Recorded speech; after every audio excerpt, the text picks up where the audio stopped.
This is Dr. Chris's Radio of Horror program on 91.3 FM, WCUW in Worcester, Massachusetts.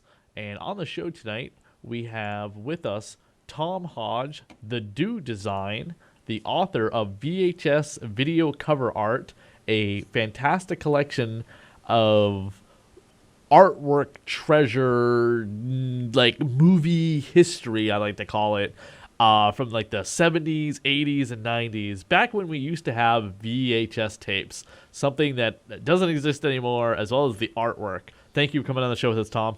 No, thank you for having me, man. It's good. It's a pleasure. Now, I assume that you are probably a man in his 30s or 40s for this to be like such a near and dear project to your heart, to have grown up in the era. Okay. Now, you're from you're talking to us from the United Kingdom, correct? Yes, that's correct. Okay. Did you have like a Blockbuster or Hollywood Video? What was your chain of video stores back when you were a wee lad?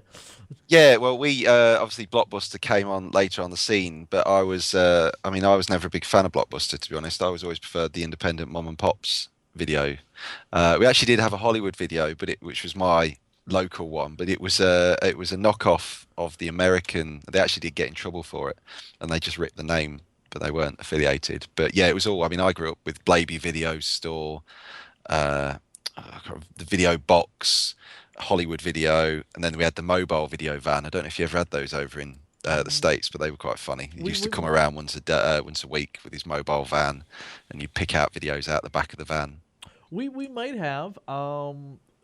I do remember seeing them like kind of decrepit on the side Yeah, next to yeah, the yeah. video store, so they might have been running for the video store. But then by the time that I was really like renting VHS tapes, that they weren't around, and excuse me, and but we did have our own little mom and pop shops, which I always thought were better Yeah. than the Blockbuster. But I always liked Hollywood Video over Blockbuster Video. And I'm so glad Blockbuster is completely gone from the face of the earth because they were just evil corporation. But I always thought Hollywood Video had a better selection too, Right, especially for the right. horror sci-fi fans. And your book covers a lot of horror sci-fi movies. Yes, yeah. Yeah. Well, I mean, Um, it was lovely. It was a real prolific time for those sort of indie genre pieces. Now, how did this come together? How did this book get going? Well, as I said, people sort of probably might know my work through the Dude Designs, doing Hobo the Shotgun, Innkeepers, reissues of films like They Live. Wolf Uh, Cop. sorry. Wolf Cop. Yes, I was going to say Wolf Cop as Yeah, well. so you're the artist on all that stuff. That's amazing too. I just saw that on Yeah. your website. I was like, oh my god, I didn't realize this was that guy. So that sort of thing. I mean, my big experience with the work was this lifelong sort of memory and the effect that being exposed to video, the style of the video cover art, this sort of montage sort of style artwork, ingrained upon me. And then I've been sort of designing for, well, past 20 odd years now, but I was like most people as a kid, sort of got into making my own video covers for the films you used to record off of TV, because you couldn't afford to buy them all. So yeah, so I got into that. But then as I got more into design, you start to get into it more professionally, and I sort of forgot about it a bit more. And then I gradually got more into this sort of side of things of my own, and that's basically, it was that love of that thing and doing this work. And I realized that because I obviously collect a lot of design books, and graphic and art books, nobody really touched upon the art of video covers in the same way that you've got with numerous poster books. So I've really, this it was screaming out to be sort of celebrated. There were so many great artists and pieces done for a lot of obscure films that people probably don't remember now, that I just really wanted to sort of compile everything. So I put together a sort of concept pitch, threw it down around to a few publishers, and contacted Schaefer, basically off the back of alternative movie poster art by after seeing that by Matthew Klonchek. Sorry, not very good at pronouncing names, but yeah, his books. So I saw that, and that was what made me contact Schaefer, and they sort of picked it up, and I got to sort of compile it, scan it, design it, write it, do everything really. Cool. So yeah. And how long did it take to put together? I mean, all start to finish, it probably took about almost a year. It was one of these things that I thought, I mean, I hadn't really any idea how long these things would take to you'd be given to turn around a piece. So they sort of, I didn't really hear anything for ages, and then they're like, "Yeah, we want to pick it up. Could you have it done by then?" And then I was like, "Oh, okay, yeah." And I visited two video cover art of my own collection, and then I visited two video cover prolific collectors in the UK, which is Dale Lloyd, who's Viva VHS, and Phil Baker, who's the video collector.co.uk. And they've, I mean, between them, they've got like 9,000 tapes. Plus, I've got like 1,000 tapes. So I was able to go through them all. I mean, then once I compiled all these tapes together, scanning them took months and months. Oh my and, God, I can imagine. Yeah, I thought it would put me off, to be honest. I thought it was going to cure this addiction for collecting videos, but it hasn't, unfortunately. And then once I'd scanned, I sort of then compiled and then narrowed it down, worked around what would sort of curate the book and the collection, and what would show a good range and variety of different artworks, styles, and different movies. Then also putting it together, I wanted to do something where lay it out like you would get with the old video shops. So it's all genre based, goes through action, comedy, sci-fi, horror, kids, thriller, all alphabetized, so it's easy to go back to what films you remember and where you want to go back for reference. So yeah, so that's obviously them writing it, and then also getting in touch with Justin Ishmael, who's the former CEO of Mondo Tees, if you know Mondo, who do all the limited edition poster art. Yep. So I worked with Mondo, and one of the guys said, "Oh, speak to Justin. He's a mad VHS head." So he loved it and wrote the forwards. That was great. In the States, we have a horror magazine that comes out every other month called Horror Hound, and they do a VHS article on an old video company that either is in business still, they're out of business, or they got bought up and they got acquired by like Lionsgate or something, and they cover its VHS collecting. Have you seen that article? Yeah. Because they did write a piece about the book actually on Horror Hound, and I've been in there, so I do know the guys behind it all. So yeah. I was at an event actually last night. They were doing a screening of a VHS documentary and talking about what was the love about VHS still, and the lasting effect, and how it did affect the movie industry, and had a big part of horror's popularity and boom in the 80s, really. A lot of successful films like Evil Dead originally found a home on VHS. Actually, in the UK, it got first sort of picked up, and it just went mad. And I think VHS rentals of Evil Dead actually outsold like the top Hollywood blockbusters at the time, which was like Arthur and Conan. It was which took a lot of the big movie companies by shock, really, because they weren't really prepared for VHS to come around. And then suddenly the things like the Evil Dead were taking over their films on this market. They weren't really too happy about. The book basically you kind of flatten out the VHS cover art and then just kind of scan it into the digital to print it for the book. Is that what it is? Yeah, well, obviously the thing with the UK covers, we had a lot of the clamshells, Yep, which were inserts into the cases. So yes, I mean, although I did to get them all, because one of the big things, I didn't want to clean up the covers any, and I wanted to get all the edges over on each one. So I actually had to scan them in two halves to get everything, and then piece them together to get all the total edges and all the objet. I wanted to treat them as objet d'art, was the thing I was saying. These pieces of collector's art with all the stickers on and the frayed edges that told the history and travels of all these tapes, because that's how I always remember seeing them on the shelves, with all these random numbers and rental now. But yeah.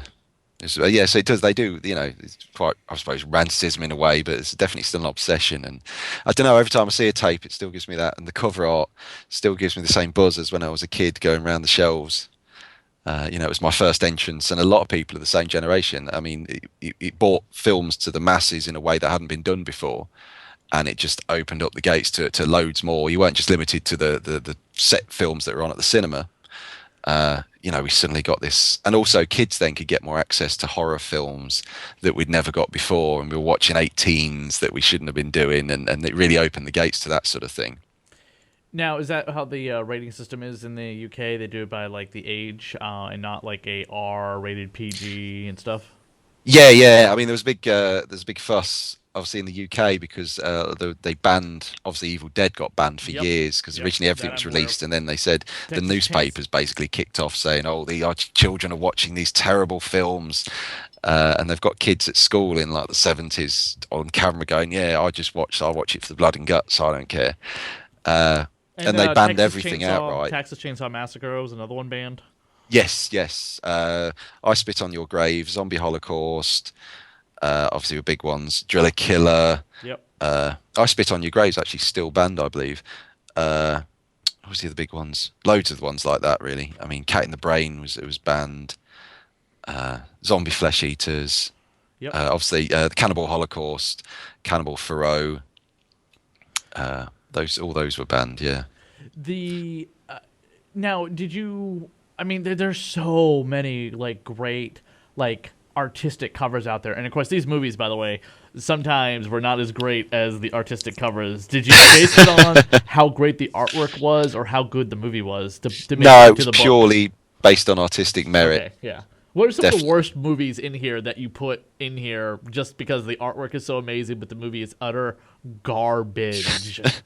Well, funny because I obviously I've not got around to watching every tape No, you can't. that No one so I'm can. slowly working my way through. But it's one of these things because I love I love the artworks, so I kind of try to savor them a lot of the time before I actually get around to watching them because you just don't want them to be that bad. And I actually watched today the Mutant Kid, which I love the cover for. What's that about? Well, apparently, I mean, you look at it and you kind of they kind of present it as a Toxic Avenger style film, really. And it says about Danny was perfectly normal except every way, except he glows in the dark. The streets and rooftops of New York become a battleground for survival. It's terrible. I think the director decided to spend more time trying to pad out the 82 minutes rather than trying to work out a storyline or anything that would be kind of interesting. And the mutant kid, and they show like on the back of the pack, obviously. I mean, on the cover's brilliant. The typography is amazing on the cover. It's all bright, and then there's this picture of this old mutant woman holding this perfect baby in her hands, and he's glowing. And then the back's got all these like Toxic Avenger-esque mutants, That's and it's cool. great. But yeah, the actual thing, oh god, it's just so boring. And the kid, I mean, the kid in it, the bloke, he's not really a kid, and he's not really a mutant. He's just occasionally lifts up his trouser, and his ankle's a bit funny looking. And it's just crazy. And he goes around New York, and it just nothing really much happens. Except, yeah, for the intro sequence in the woods, you get to see like a mutant rat, and I thought things were going to pick up there, but then it just goes on. Then there's like a 5 minute shot of a gym class doing aerobics for no apparent reason, and there's just like that really long shots of just which you feel is time filler. So yeah, so it's a shame. The cover looks amazing, and I guess many people fell, and I was the same, he fell for the love of the cover, but yeah, I think he was doing more something Toxic Avenger edge than what the actual film was about. But lots of other films do live up. Neon Maniacs, which I absolutely adore. Again, faulted, not perfect, but it's Video fun and it's cheesy and it's good. One movie that always stuck out to me when I was a kid, because a lot of times you see these things in video stores and you see the cover art and it looks so cool. Of course, it was not a movie your parents would ever rent for you. But when I get to watch later on, because it actually showed up on Netflix, and thank God for Scream Factory, because Scream Factory has been putting a ton of these like really obscure horror movies out on Blu-ray and giving them like like bonus material that you never thought would ever get bonus material, like a commentary from the director who's still alive. And Video Dead was like one of them because it has this image of the demon coming up out of the TV. Yeah, yeah, yeah. And the VHS box art actually was a three-dimensional hologram, so he would like come in and out of the TV if you twist you twist it here and there, kind of like the way Marvel and DC Comics had did like Villains of the Month, and they did this Futures End story where you twist the comic book cover or whatever, in the image. Yeah. Very three-dimensional like. And then of course there was also the King Kong box art where you push King Kong's chest and he would roar. And you could also there's YouTube videos you can watch to figure out how to replace the battery, which is Oh pretty right, cool. wow. Yeah. Yeah, we've had a few plastic embossed ones in the UK, which was I've got like Toxic Avenger was one, and a few lenticular ones I've got for the lamp. I can't remember the other ones. No, there's two or three. I've got the Lamp, which was also called The Outing in America, I believe, with the cat on the boat. And some of the images from here just look like beautiful. Just how like Oh, absolutely great the photography was to bring these old tapes back to life. Now, did you have to use any tapes that were really kind of beat up, or would you only put it in there if the tape was the box art was pristine? no, no. As you see, you mean you can see some are quite more frayed than the others. But that's the character of the art, really. That's the character of the cover. So I wanted to show that history. Like I said, I didn't. Some are quite pristine. Some are a bit more weird. Some have got a big sticker on, but none of it sort of really alters the artwork. But as I said, I did want to keep them very much as objet d'art, with all the fades and as as they actually are, because I felt that really reflected the character of these pieces and the history of the tape and everything. I Why do you think they switched from stopped using artwork with only using artwork for films like Wolf Cop or Hobo with a Shotgun, and everything's floating heads now, or like the entire cast is? Have you seen the Avengers: Age of Ultron poster? I mean, the entire No, cast no, is like not they're yet. standing on steps above each other. Yeah, I mean, well, again, with a lot of these releases, they were very much it was very much an independent market for the distributors. So these were like small operators coming in. New films were getting released constantly because it really was a boom industry. So they didn't have to go through all this meticulous, which is a lot of the time is just a waste of money because it's everybody's dodging the responsibility of these these marketing teams, opinion polls, demographics. So a lot of it's become homogenized because if one thing sells, they know that it fits in. I mean, in the UK, there's a situation now with a lot of the DVD cover art where everything's virtually templated almost. You will get action at the top, no, heads at the top, title in the middle, and an action shot at the bottom, so like a still from the film with some heads at the top. Again, because it's that then if you question it, it's like, oh well, we know that's what sells, that's what the but they say it's homogenization because also if you're hiring an artist, and a lot of them they were sort of said, oh, we want the cover for this, you know, and a lot of them sort of ran with it.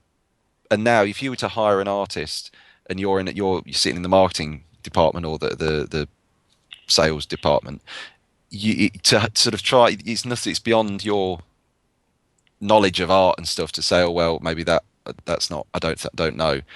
But it's easy to have something a lot more basic and a lot more simple with heads and action that you can go, oh well, I know that's that. So it's sort of these people aren't really trained in design, and they're the ones who have all the say now. So that it's easier to bring it down to a level that you can quantify and say, oh, that's how that sells, rather than signing on to an artist and having to trust the artist's opinion on how it is, because again, that doesn't make it look like it's your job. I get a bit political about it because I do deal with it constantly, and it can be a bit frustrating.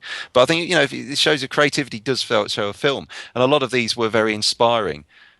And I grew up, and the people of my generation, it was it really got us into films, it got us into art. It was a great thing to have this sort of art out there. It was almost like I mean, for me growing up, it was almost like an art gallery walking around the shelves, and Definitely. they did draw you in, and it taught you about the films. And I say it got you were a kid, you started in kids films, and then you got into like the action films, and then obviously you drifted into the horror, and it was all because you saw these lurid covers on the shelves that captivated you.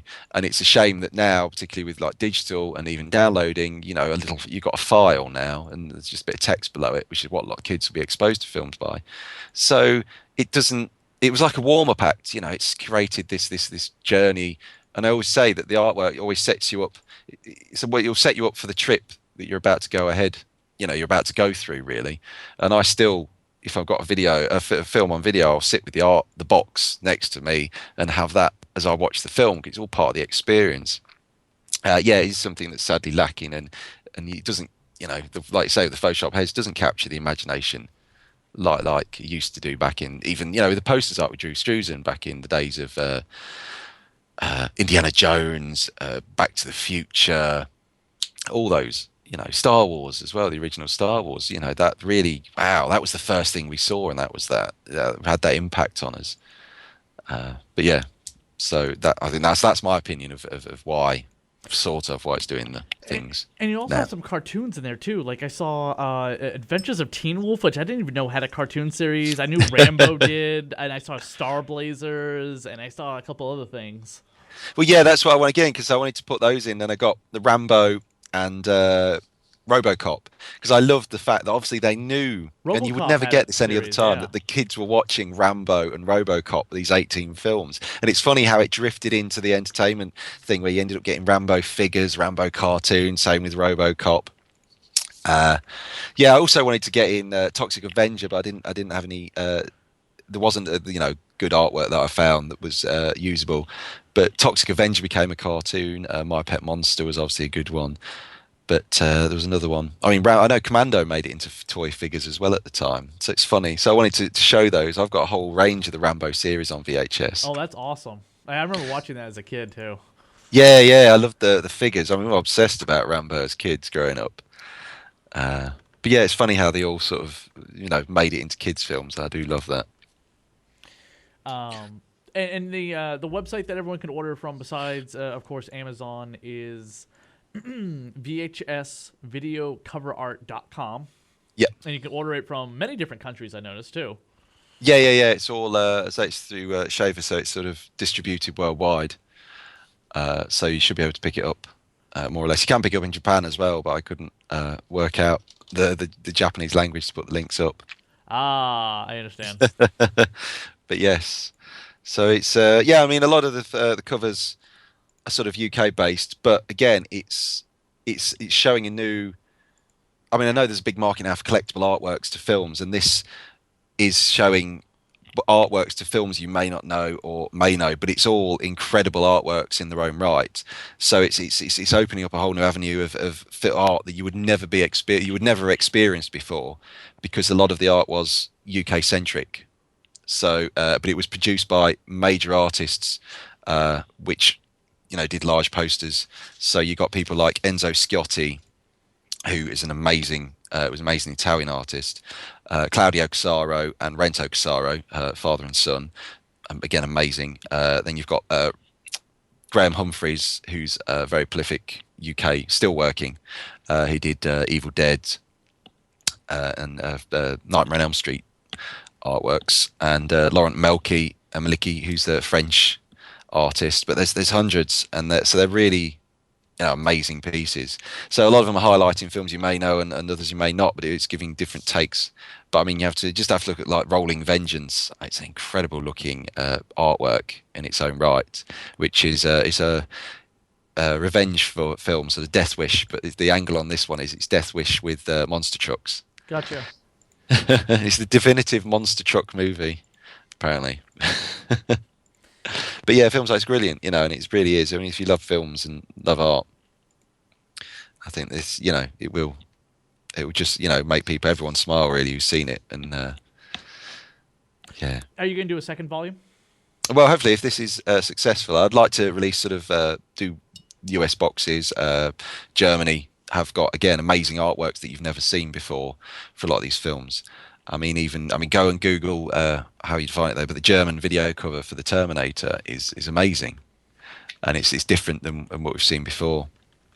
So yes, I would like to do others because there's so much good artwork out there that it is. I mean, it is largely lost unless you're a pure collector now to the mainstream people.